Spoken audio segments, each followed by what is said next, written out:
Hey guys, today we're gonna have a look at the very unusual Zoom H8. We'll discuss what it's good for, what it's not good for, and who should buy it. Once this review is out, I'll make comparison videos with some of the other H-series devices, so if you want to see that, make sure you subscribe. And now, let's begin. The first thing you notice when you look at the H8 is its striking aspect. It looks like no other handheld recorder, and some have rightfully likened it to some sort of robotic insect or alien robot. Maybe it's the dials at the top that kind of resemble eyes. The recorder measures around 116 by 49 by 163 millimeters and weighs about 350 grams or about 12.3 ounces. Once you start adding capsules or connecting cables, the weight and size will naturally go up. Even though the device itself is quite large, I'd have to say that it feels somewhat fragile. If I dropped it on the floor, I get the impression it would basically just break open. I don't think it's that fragile, but still, it doesn't feel like it's designed to be thrown around. So we've established that the H8 is a big boy. Now, how portable can it be? Supposedly the H8 was designed to be ergonomic, but calling it handheld is probably a bit of a stretch due to its size. You'll probably find yourself using it on a stand or table rather than holding it in your hands. To be fair, if you have a need for 6 different inputs, you're probably not going to be holding it anyway. In those sort of scenarios, you're either recording multiple instruments or taping a podcast, so holding it in your hand wouldn't really make sense. So when it comes to portability, it's sort of portable if you have large hands, I guess. The whole thing doesn't seem to be designed for portable situations though, and it's probably only intended to be kind of portable. Also, just like the Zoom H6 All Black, the H8 does not come with a pouch or carry case. Now, we know this is a big device, so how much data can it hold? Like the other Zoom handheld devices, the H8 does not have built-in internal storage.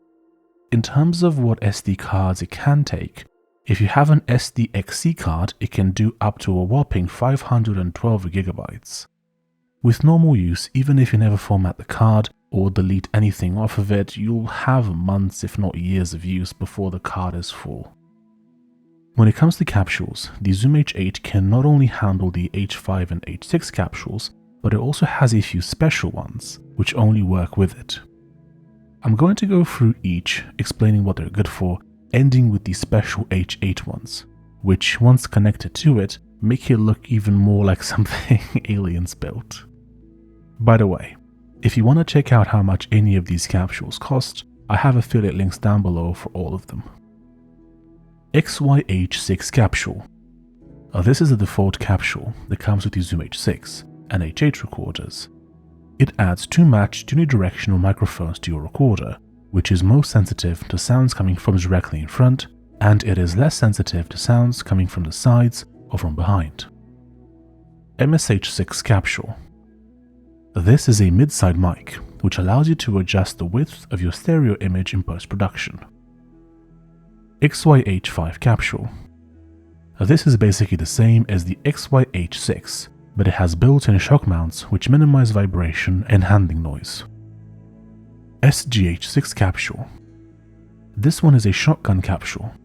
Instead of capturing a stereo image, it does mono instead, and it basically just really focuses on the center, largely ignoring the sides and the back. I've used this capsule in combination with the Zoom H6 for a while in order to record my voiceovers for this channel, though I've now returned to my Shure SM7B setup, link for that down below as well. EXH6 capsule. This capsule allows you to connect 2 more mics to the device, which can come in handy, but with the limitation that phantom power cannot be provided to these mics. In essence, if you want to use condenser microphones and you need the extra power, you won't be able to. SSH6 capsule. This is one of the stranger capsules. It contains a super directional microphone, which is really good at picking up sounds in the center, as well as a bidirectional side microphone for picking up sounds left and right of it. It's basically useful if you want to capture dialogue, but then in post-production you can decide how much environmental sound you want to mix in. So far, if you've watched my other reviews, you'll be familiar with these capsules. Now, time to cover the H8 only capsules. The XA-H8 capsule. This capsule is similar to the XY-H6 capsule, but it's in fact an XY/AB combination mic. You can thus either record using a tight XY pattern or a wide AB pattern, which gives you more options. VRH8 capsule. This one is an ambisonic mic capsule, which uses 4 condenser microphones in order to deliver 360 audio recordings. It also has a built-in accelerometer, which makes sure the capsule is always perfectly aligned, whilst the onboard ambisonic decoder handles any conversion necessary, saving you time in post-production. The EXH8 capsule. And finally, in order to complete the alien centipede look, we have the EXH8 capsule. This is the newer version of the EXH6 capsule. It gives you 4 extra inputs, and guess what? As long as you're willing to connect a power source, phantom power can also be delivered to the extra mics. It's actually pretty sweet, as this is something that the H5 and H6 lacked, but it is now an option on the H8. Once you do that though, this really stops being a portable device, obviously. So this absolute unit has 6 inputs, plus the capsule at the top. It can record up to 12 tracks at the same time, 10 of them being individual tracks plus a stereo mix. You get 6 normal inputs on the side, but as mentioned above, if you purchase the EXH8 capsule, that gives you 4 extra XLR inputs, bringing the total up to 10. I really want to point this out as the advertising is slightly disingenuous. Yes, you technically get 12 tracks, but it's really 10 with the capsule that you have to buy separately, and then the extra 2 is just a stereo mix of the individual tracks. While the older EXH6 only provided 2 extra inputs, it was also unable to provide phantom power to the 2 said inputs. The EXH8, however, not only provides you with 4 extra inputs, but if you connect an external power supply to it, it can also provide phantom power to all 4 inputs. That's pretty unbelievable, and it will definitely cover any kind of podcast situation you might find yourself in. It is important to note that this also makes the portable notion sound even less feasible, as now you're not only connecting an extra capsule to it, but you're also tethered to a power source if you're using condensers and need phantom power. Actually, since we're on the topic of inputs, Zoom actually sells a set of 8 XLR cables with color ID rings. In other words, each cable has a colored ring on each end, one that goes into the recorder and one that goes into the mic. This allows you to quickly visually identify which cable belongs to which mic if you need to make adjustments. That's actually really clever. One downside of this device when recording podcasts is that it only has a single headphone output. Sure, you can use splitters and such, but that could get messy. Simply put, if you want to keep the setup clean, only one person will be able to listen to what's happening via headphones. This isn't a deal breaker, but figured I'd point it out to you. For some reason, at least to my hands, the device doesn't feel that sturdy, at least compared to a Zoom H5 or H6. Maybe it's because it's larger but light, so it feels somewhat hollow, or maybe it's because it's more advanced than the other H-series devices and thus more fragile. Who knows, but the H8 doesn't feel like a device I'd throw around. It is logical to assume that devices are more fragile as they become more advanced, kind of like a Nokia brick compared to a modern smartphone, so I take care not to treat this recorder too harshly.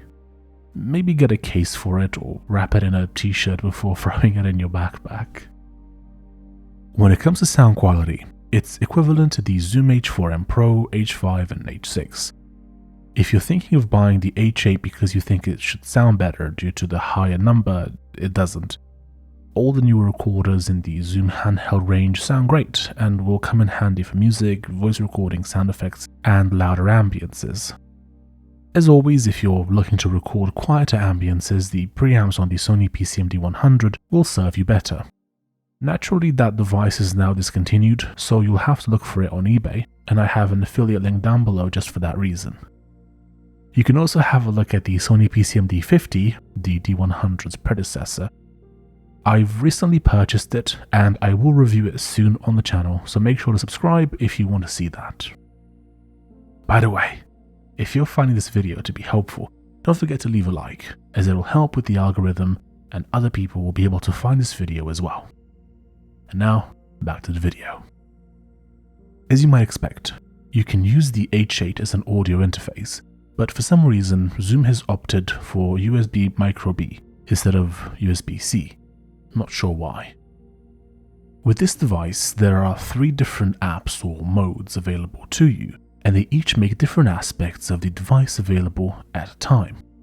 For example, you have the Field app, which is intended for field recording, and it's the only mode in which you can record at 96 kHz sample rate.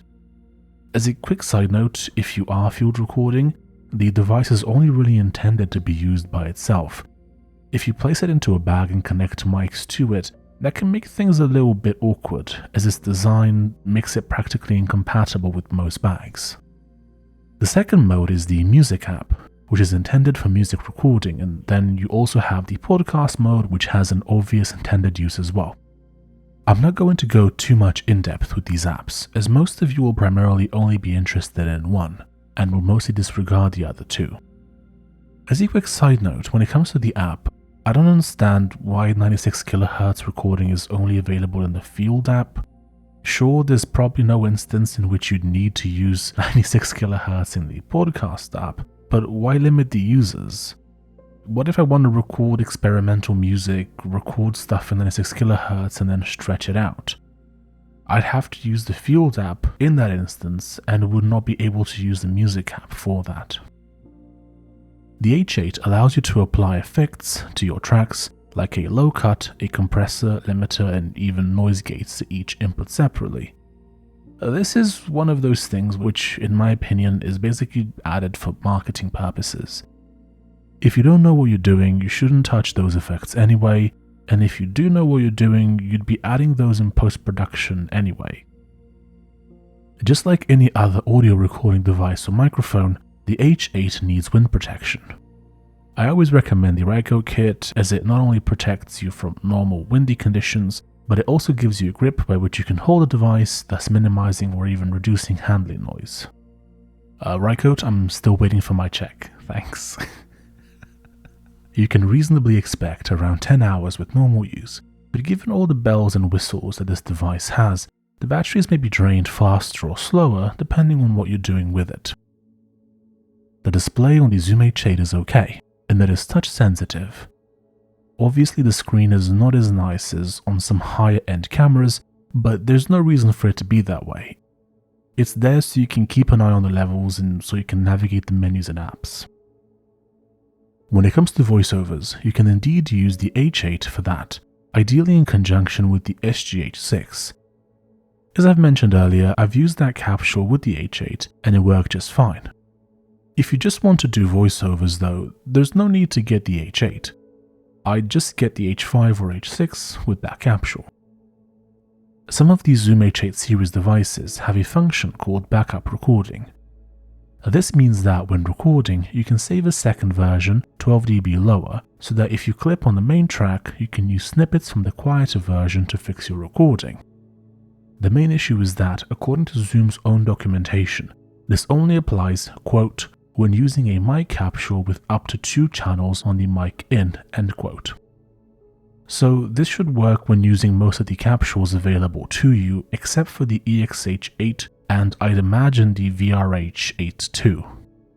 This also means you can't use this function for any microphones or instruments plugged into the regular inputs. This is a pity as it's such a useful function, but who knows, maybe we'll see that in the next H-series device. Since the backup recording function isn't that useful, let us briefly cover how to set your levels so that you don't necessarily need it. In theory, you want to set your gain so that the loudest sound you're likely to record peaks just before 0 dB. This way you won't clip, but you won't be recording at too low of a level, which would introduce hiss into your recordings. In practical terms, you probably want to peak around -6 dB, with normal sounds sitting at around -12 dB, and quieter sounds maybe around -20 dB or so. Play around with the gain wheels and figure out where they should sit in your case. Now, in conclusion, should you purchase the Zoom H8? In practical terms, the Zoom H8 is basically a Zoom H6 with more inputs, 3 new capsules, and some semi-useful apps. If you want the option to swap capsules but don't need the new ones, stick with the H5 and H6. The same goes if you want to record voiceovers on the go. Grab either of those two with the SGH6 capsule.